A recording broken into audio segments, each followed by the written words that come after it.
Shalom, mes très chers frères et sœurs dans le Seigneur, je vous salue dans le précieux nom de Sa Majesté, le Roi de gloire, Jésus-Christ, le Seigneur de gloire. Prions.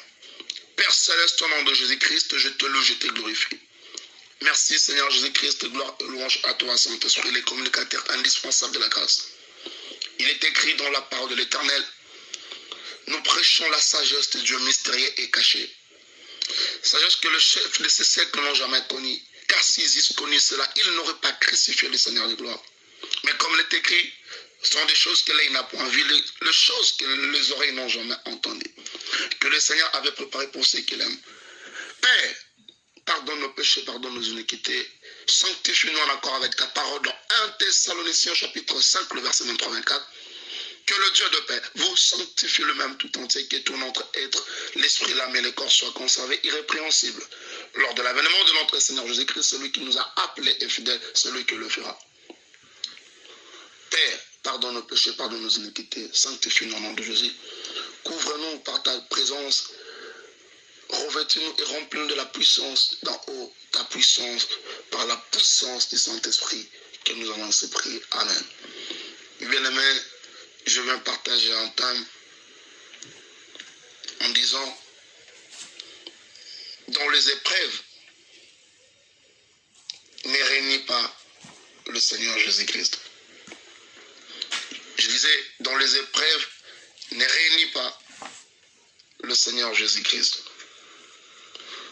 Bien-aimés dans le Seigneur, nous allons lire dans le livre de Luc chapitre 22, le verset 52, jusqu'au verset 60, lisons la parole du Seigneur. Jusqu'au verset 61. La Bible dit, Jésus dit ensuite aux principaux sacrificateurs, aux chefs de garde du temple et aux anciens qui étaient venus contre lui, vous êtes venus comme après un brigand, avec des épées et des bâtons. J'étais tous les jours avec vous dans le temple et vous n'avez pas mis la main sur moi. Mais c'est ici votre air et la puissance des ténèbres. Après avoir saisi Jésus, ils le menèrent et le conduisirent dans la maison du souverain sacrificateur. Pierre suivait de loin. Ils allumèrent du feu au milieu de la cour et ils assis. Et ils s'assurent. Pierre s'assit parmi eux. Une servante qui le vit assis devant le feu fixa sur lui le regard et dit, cet homme était aussi avec lui, mais ils le nient, disant, femme, je ne les connais pas. Et après un autre l'ayant vu, dit, tu es aussi de ces gens-là. Et Pierre dit, homme, je n'en suis pas. Je n'en suis pas.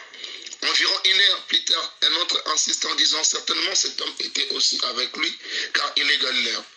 Pierre répondit, homme, je ne sais ce que tu dis. Au même instant, comme il parlait encore, les coqs chantant.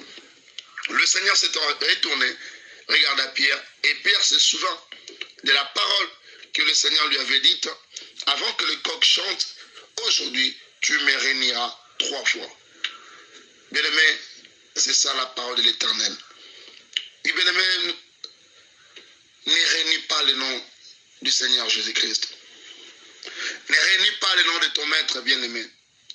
Bien-aimé, dans les épreuves, dans les combats, la seule arme qui nous donne la victoire au combat, c'est le nom du Seigneur Jésus-Christ. Regardez une chose. Pierre qui avait juré qu'il serait toujours là à côté de Jésus. Pierre qui avait promis à Jésus de ne jamais l'abandonner, de ne jamais le laisser. Mais un jour, bien-aimé dans le Seigneur, dans le verset 54, lorsque, après avoir saisi Jésus, après qu'on est en train de conduire Jésus dans la maison du souverain sacrificateur, la Bible précise clairement que Pierre suivait de loin. Donc, Pierre n'est plus près, mais il commence à suivre de loin. La question que je te pose, les choses de Dieu, toi qui étais toujours là en train de participer au conseil secret de l'Éternel, mais aujourd'hui, tu commences à apprendre les choses de Dieu de loin. Qu'est-ce qui te met loin de la face de Dieu? Qu'est-ce qui t'a mis loin de la présence de Dieu? Qu'est-ce qui t'a fait fuir à côté de Dieu? Qu'est-ce qui te fait, qu'est-ce qui est en train de mettre la barrière entre toi et ton Seigneur? Les choses de Dieu que tu entendais auprès de lui. Mais aujourd'hui, les gens commencent à t'amener des messages. Mais parce que tu ne participes plus au conseil secret de l'Éternel. Tu as abandonné Dieu. Tu as laissé ton appel quelque part. Tu ne pries plus, bien-aimé. Tu n'as plus le temps pour la prière. Regardez bien, Pierre qui mangeait avec Jésus. Pierre qui était là, voire même il passait de jour et nuit avec Jésus. Mais au moment de l'épreuve, heureusement que Jésus les avait tous avertis. Il avait dit, l'heure revient où vous serez tous dispersés. Mais je ne serai pas seul. Le Père sera avec moi. Je dis à un enfant de Dieu, il y aura des moments où les gens ne seront plus avec toi. Il y aura des moments où personne ne sera à tes côtés. Il y aura des moments où tu te retrouveras seul. Mais la seule chose que je t'apprends aujourd'hui, même quand tout le monde ne sera pas avec toi, sache que le Père sera avec toi. Je te dis ce soir, je te dis plutôt ce matin, l'Éternel sera avec toi. Même si les combats, même si tu es au fond du combat, n'oublie jamais que Dieu sera toujours à tes côtés.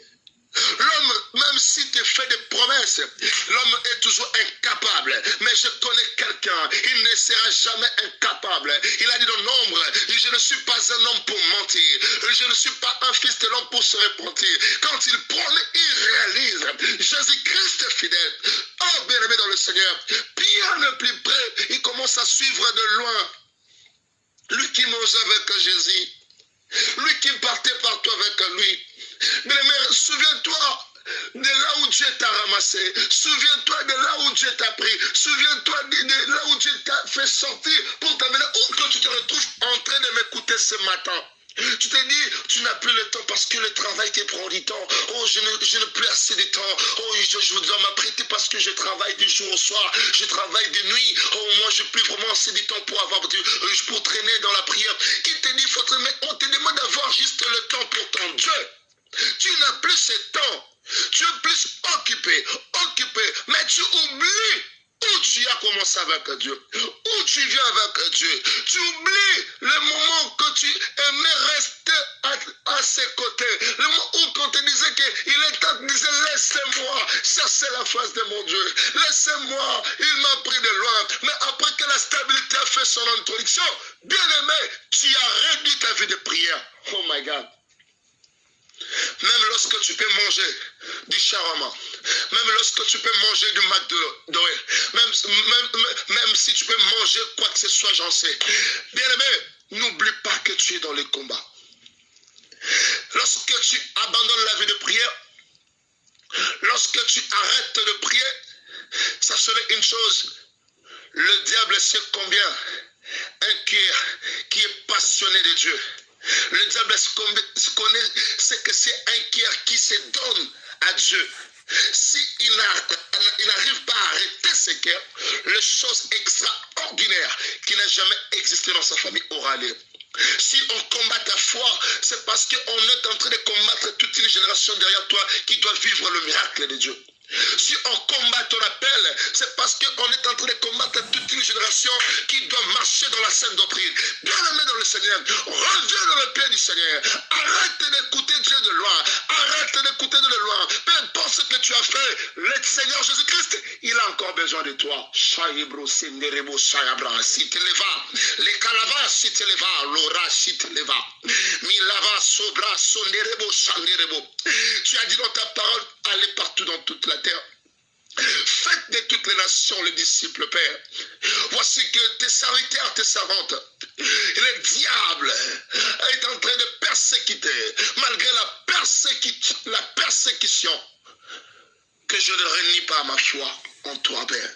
Que je reste fidèle en ton nom, que je reste fidèle à ta parole. L'abra sous televa, les maras sous televa, que la puissance du Saint-Esprit délivre la vie des gens, que c'est là que le diable a captivé, que c'est là que la culpabilité a captivé, que la puissance de cette parole qui a délivré la vie de Pierre, Roseke Marabasura, lui qui était un homme pécheur, et il est devenu pécheur de hommes.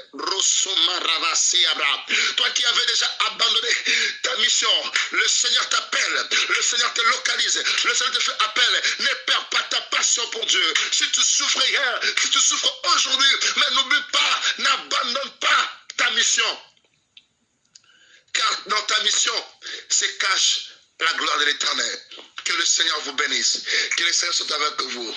Mais si tu étais loin de Dieu, reviens. Il a besoin de toi. La mission qu'il a mis en toi, il avait vu que tu seras, il te rendra capable pour l'accomplir. Que l'Éternel soutienne tous les hommes de Dieu. Que l'Éternel soutienne tous les serviteurs. Les enfants de Dieu à ce temps difficile. Père, que nous ne puissions pas régner notre foi en toi.